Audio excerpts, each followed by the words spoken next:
لڑکیوں نے ایکسپٹ نہیں کیا تھا، آج جب ان کو دیکھتا ہوں تو میری زبان پر ہی 4 مصرے آتے ہیں. پیٹ نکلا ہوا، سن لیجیے کس کا نکلا ہے دیکھ لیجیے. پیٹ نکلا ہوا، آنکھوں پہ ہے موٹا چشمہ، پان کی پیک بھی دانتوں پہ جمی ہوتی ہے. مجھ کو ٹھکرایا تھا جس نے کبھی گنجا کہہ کر، اس کے شوہر کو جو دیکھوں تو خوشی ہوتی ہے. کہنے اور سننے کا شوق اس دنیا کی ابتدا کے ساتھ ساتھ اس کا آغاز ہوا.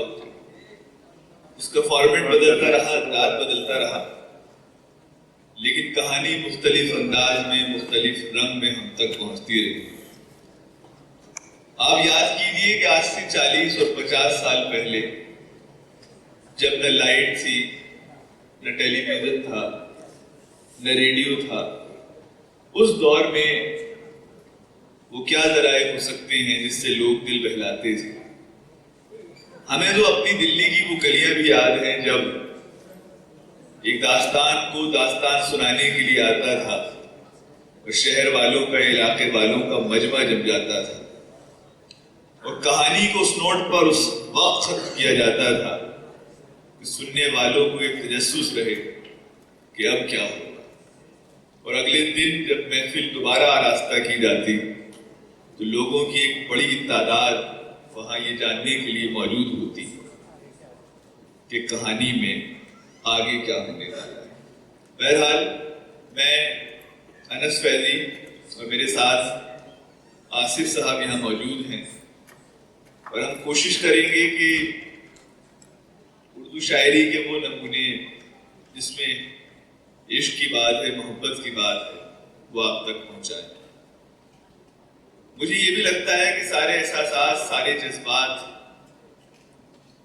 صرف ایک جذبہ جو ہے اس کے آگے سب کمزور ہیں، اور وہ جذبہ ہے جو پوری دنیا پر چھایا ہوا ہے. وہ جذبہ ہے جذبہ عشق. جی آصف صاحب. کچھ عشق کیا، کچھ کام کیا. وہ لوگ بہت خوش قسمت تھے جو عشق کو کام سمجھتے تھے یا کام سے عاشقی کرتے تھے. ہم جیتے جی مصروف رہے، کچھ عشق کیا، کچھ کام کیا. کام عشق کے آڑے آتا رہا اور عشق سے کام رشتہ رہا. پھر تنگ آ کر ہم نے دونوں کو ادھورا چھوڑ دیا. کچھ عشق کیا، کچھ کام کیا. اماں صبح سے چیخے جا رہی ہیں لیکن حامد صاحب ہیں کہ چھت سے اترنے کو تیار ہی نہیں. کتنی آوازیں دی لیکن وہ اللہ کا بندہ دوپہر کی شدید دھوپ میں بھی چھت پر ہے، شام کے وقت بھی چھت پر ہے، اور رات ہو گئی ہے، تارے نکل آئے لیکن چھت سے اترنے کو تیار ہی نہیں. سب پریشان ہیں کہ آخر چھت میں ایسا ہے کیا جو حامد اترنے کو تیار نہیں. بھئی عام طور پہ جب بچے 10ویں 11ویں کلاس میں پہنچ جاتے ہیں تو انہیں سب سے زیادہ محبت اگر ہوتی ہے تو وہ چھتوں سے ہوتی ہے. ابا بھی پریشان ہیں، لگاتار کہہ چکے کچھ کر لے، 11ویں کلاس میں آ گیا ہے، پھر 12ویں میں بورڈ کا دینا ہے، لیکن حامد میاں چھت سے اترنے کو تیار نہیں. ایک دن تو ان کے ابا خلیفہ خان خود چھت پر چلے گئے اور یہ جاننے کی کوشش کی کہ آج کل چھتوں پر چل کیا رہا. دیکھیے صاحب، ابا کو کیا نظر آیا کیا نظر نہیں آیا یہ الگ معاملہ ہے، لیکن بات ایسی ہے کہ اردو شاعری میں یا ہماری جو ایک رومانی جرنی ہے، رومانٹک سفر ہے، اس میں چھتوں کو ایک خاص مقام رہا. زبیر رضوی صاحب کا شعر ہے نا، پڑے ہیں بن سبھی زینے ان چھتوں کے زبیر، جہاں جہاں سے تیرا گھر دکھائی دیتا ہے. بجا لیجیے تالیاں، آپ کی چھتوں کا حال بھی ہمیں معلوم. رؤوف رضا صاحب جب چھت پر چڑھے تو انہوں نے کہا کہ جھل ملا لے ابھی اجلت کیا ہے، جھل ملا لے ابھی اجلت کیا ہے، اور کچھ دیر ہوں چھت پر میں، یا تمام لوگ ہی پیارے دکھائی دیتے ہیں، چھتوں سے سارے نظارے دکھائی دیتے ہیں، میرے ہی دم سے چھتوں کی ہے رونق قائم، حسین چہرے میرا انتظار کرتے ہیں۔ یہ سلسلہ حامد صاحب کا یوں ہی چلتا رہا، اور ایسا نہیں ہے کہ چھت صرف اور صرف نوجوانی میں مزہ دیتی، چھت کی جو کیفیت ہے عمر کے ساتھ ساتھ بدلتی رہتی ہے، چھت کا جو محبوب ہے وہ بھی وقت گزرنے کے ساتھ ساتھ بدلتا رہتا ہے۔ ساغر خیامی نے کہا تھا نوجوانی میں مزہ آتا ہے چھت پر، لیکن عمر ڈھل جائے تو زینا بھی برا لگتا ہے۔ بہرحال آصف صاحب، ہر بار میرے سامنے آتی رہی ہو تم، ہر بار تم سے مل کے بچھڑتا رہا، تم کون ہو یہ خود بھی نہیں جانتی ہو تم، میں کون ہوں یہ خود بھی نہیں جانتا ہوں، تم مجھ کو جان کر ہی پڑی ہو عذاب میں، اور اس طرح خود اپنی سزا بن گیا ہو،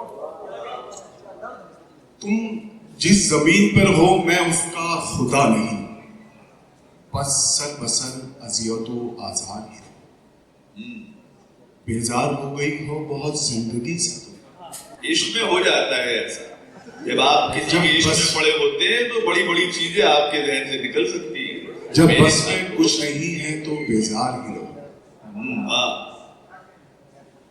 میں ابتدائے عشق سے بے مہر ہی رہا، تم انتہائی عشق کا معیار ہی رہو، تم خون تھوکتی ہو یہ سن کر خوشی ہوئی، اس رنگ اس ادا میں بھی پرکار ہی رہو، میں نے یہ کب کہا تھا محبت میں ہے نجات، میں نے یہ کب کہا تھا محبت میں ہے نجات، میں نے یہ کب کہا تھا وفادار ہی رہو، اپنی متاع ناز لٹا کر میرے لیے بازار التفات میں نادار ہی رہو،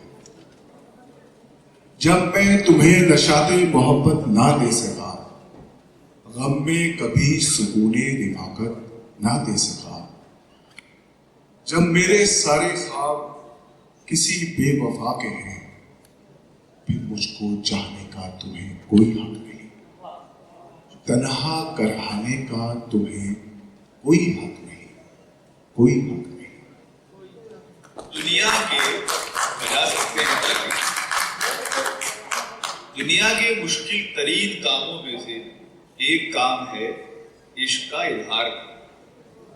آج کل تو بڑی آسانی ہے، میسج بھیج کے ڈیلیٹ کر دو، ریموو کر دو یا مکر جاؤ، میرا مطلب وہ نہیں تھا، میں تو کچھ اور کہنا چاہ رہا تھا، لیکن صاحب پوری اردو شاعری آپ پڑھ لیں، آپ کو احساس ہوگا کہ جو عشق کا مشکل ترین مرحلہ ہے وہ ہے اظہار کر دینا۔ ساغر خیامی تو یہ بھی کہتے تھے کہ ہمارے زمانے میں محبوب کے اگر ہاتھ دکھ جاتے تھے، انگلیاں دکھ جاتی تھی تو ہمیں ہفتوں نیند نہیں آتی تھی، ایک عجیب سی بے قراری رہتی تھی۔ میں نے کہا اچھا ہوا چچا آج کے زمانے میں نہیں، آج سب کچھ دکھ جاتا ہے لیکن بے قراری نہیں ہے، سب ختم ہو گیا وہ زمانہ، سب چلا گیا۔ افشائے راز عشق میں وہ ذلتیں ہوئی، لیکن اسے جتا تو دیا جان تو گیا۔ آپ دیکھیے شاعر اس بات پر خوش ہے کہ مجھے عشق کا اظہار کرنے میں ذلت محسوس ہوئی، میری بدنامی ہوئی، اس نے انکار کر دیا، لیکن میں اس بات پر خوش ہوں کہ میرے دل میں جو آگ لگی ہوئی تھی، جو میں نہیں کہہ پا رہا تھا وہ کہہ دیا۔ اب تو بڑا فاسٹ زمانہ ہے نا، ہاتھوں ہاتھ اظہار ہوتا ہے، ہاتھوں ہاتھ عشق ایکسپٹ بھی ہو جاتا ہے اور ہاتھوں ہاتھ ہفتے 2-3 دن بعد ریجیکٹڈ بھی ہو جاتا ہے. اور آج کا عاشق اور آج کا محبوب جو ہے بڑے پراؤڈ سے کہتا پھرتا ہے She was my ex. ہر ہفتے میں ایک نئی ایکس جو ہے. اتنے دن تو ایکس ڈیوڈرنٹ بھی نہیں چلا. لیکن بہرحال سچی بات تو یہ ہے کہ یہ جو عشق کے اظہار کا معاملہ ہے کتنے پاپڑ بیلنے پڑتے ہیں. اور اگر آپ پوری اردو شاعری اٹھا کر دیکھیں تو اندازہ ہوگا کہ اردو شاعری کا 70% جو کنٹینٹ ہے وہ عشق کے اظہار پر ہے. مطلب کچھ ایسی باتیں کر لیں کہ محبوب کو اچھا لگ جائے, کبھی اس کے چاند جیسے چہرہ کہہ دیں اس کی زلفوں کو جو ہے گھٹا گئے, اس کی گردن کو سراہی دار, اتنی موٹی موٹی گردنیں اور ان کو عاشق جو ہے سراہی دار گردن کہہ رہا. یہ صرف شاعری میں موجود ہے. اس کی کمر کو ہرن جیسی کمر, آج تک مجھے ہرن جیسی کمر نظر نہیں آئی. لیکن بات کو اگر ہم خوبصورت انداز میں کہیں تو بات بن جاتی ہے. دیکھیے معاملہ یہ ہے, عشق بڑا پیچیدہ مرحلہ ہے. کب کس کا دل کس پر آ جائے کوئی نہیں جانتا. حالانکہ آج خوبصورتی کی ڈیفینیشن بدل گئی ہے. وہ پیمانے نہیں رہے جو آج سے 60 سال پہلے کہ لڑکا گورا ہو لڑکی گوری ہو کوئی ضروری نہیں. لیکن یہ بھی آپ جانتے ہیں اور مشہور ہے کہ لیلا جو ہے وہ دیکھنے میں بے انتہا کالی تھی اور مجنو بے انتہا گورا تھا. لیکن پھر بھی اس کے باوجود دونوں کا عشق جو ہے وہ پوری دنیا تک پہنچا. تو مقصد یہ ہے کہ جب کبھی اظہار کریں تو اس میں آپ کے الفاظ کا انتخاب اتنا خوبصورت ہو کہ پوری دنیا دیکھے.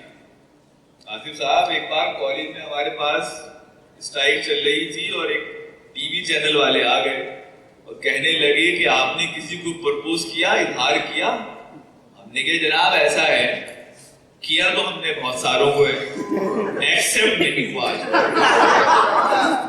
تو بولے وہ شعر بھی سنا دو جس شعر کے ساتھ آپ اظہار کرتے ہو. ہم نے راجندر منچندا بانی کا شعر سنایا کہ آج رکھا ہے لمحہ تیرے ہاتھ پر, لمس اول کی لذت کو محسوس کر. آج رکھا ہے لمحہ تیرے ہاتھ پر, لمس اول کی لذت کو محسوس کر. کل نہ کہنا فلک خوش تعاون نہ تھا, کل نہ کہنا زمین خوبصورت نہ تھی. ہم گھوم چکے بستی بن میں, ایک آس کی پھانس لی من میں. کوئی ساجن ہو, کوئی پیارا ہو, کوئی دیپک ہو, کوئی تارا ہو. جب جیون رات اندھیری ہو, ایک بار کہو تم میری ہو, ایک بار کہو تم میری ہو. جب ساون بادل چھائے ہو, جب بھاون پھول کھلائے ہو, جب چندا روپ لٹاتا ہو, جب سورج دھوپ نہاتا ہو, یا شام میں بستی گھیری ہو, ایک بار کہو تم میری ہو, ایک بار کہو تم میری ہو. ہاں دل کا دامن پھیلا ہے, کیوں گوری کا دل میرا ہے. ہم کب تک بیت کے دھوکے میں, تم کب تک دور جھنکے میں. کب دید سے دل کو سیری ہو, ایک بار کہو تم میری ہو, ایک بار کہو تم میری ہو. کیا جھگڑا سود خسارے کا, یہ کاج نہیں بنجارے کا. سب سونا روپا لے جائے, سب دنیا لے جائے. تم ایک مجھے تیری ہو, ایک بار کہو تم میری ہو, ایک بار کہو تم میری ہو. پہلے زمانے میں یہ نظم زندگی میں ایک بار کام آتی تھی, اب تو بار بار کام آتی ہے. ایک مشیر صاحب کا شعر یاد آتا ہے کہ ہر قدم محبت میں پختگی سے اٹھتا ہے, ہر قدم محبت میں پختگی سے اٹھتا ہے. منچلے بزرگوں سے ہم نے عشق سیکھا ہے. ایسے بہت سے شعر ہیں جو عشق کے مرحلوں پر، عشق کی جو واردات ہیں ان پر ہمارے شاعروں نے لکھے کہے. اور سب سے خطرناک مرحلہ، اب تو خیر اتنی پٹائی نہیں ہوتی، پہلے تو محبوب بھی پیٹتا تھا اگر آپ ناکام ہیں، محبوب کے گھر والے بھی پیٹتے تھے. اور لڑکا یا لڑکی اگر ہاتھ سے جا رہی ہے تو لڑکیوں کو قابو کرنے کا سب سے آسان طریقہ یہ ہوتا تھا کہ لڑکیوں کو گنجا کر دیا جاتا تھا. اب وہ گھر سے باہر نہیں نکلیں گی. ہمارے محلے میں بھی، گاؤں میں بھی کئی بار ہوا کہ لڑکی کو جہاں محبت ہوئی اس بیچاری کو گنجا کر دیا. بولے اب بھاگ کس کے ساتھ بھاگنا ہے. یہی معاملہ لڑکوں کا تھا، کسی خالہ والے ادھر کی لڑکی سے شادی کر دی، وہ بھی بیچارہ سیٹ. بہرحال بہت سارے شعر، بہت سارے واقعات، بہت ساری واردات ہیں. پھر کسی موقع پر اس داستان کو ایک نئے سرے سے آپ تک پہنچائیں گے اور کوشش کریں گے کہ کس طریقے سے اردو شاعری نے مختلف مرحلوں پر عشق کے ہمارا ساتھ دیا. ورنہ ان 4 مصروں کے ساتھ اپنی بات کو ختم کر رہا ہوں. ہم نے بھی عشق کیا تھا، اظہار بھی کیا تھا، لیکن ایکسپٹ نہیں ہوا. لیکن جن لڑکیوں نے ایکسپٹ نہیں کیا تھا، آج جب ان کو دیکھتا ہوں تو میری زبان پر ہی 4 مصرے آتے ہیں. پیٹ نکلا ہوا، سن لیجیے کس کا نکلا ہے، دیکھ لیجیے. پیٹ نکلا ہوا، آنکھوں پہ ہے موٹا چشمہ، پان کی پیک بھی دانتوں پہ جمی ہوتی ہے. مجھ کو ٹھکرایا تھا جس نے کبھی گنجا کہہ کر، اس کے شوہر کو جو دیکھوں تو خوشی ہوتی ہے. بہت بہت شکریہ آپ سبھی کا. اور داستان گوئی کی التجا بھی قبول کر لے کہ جشن ادب کی فیس بک اور انسٹاگرام اور یوٹیوب کو سبسکرائب کرنا نہ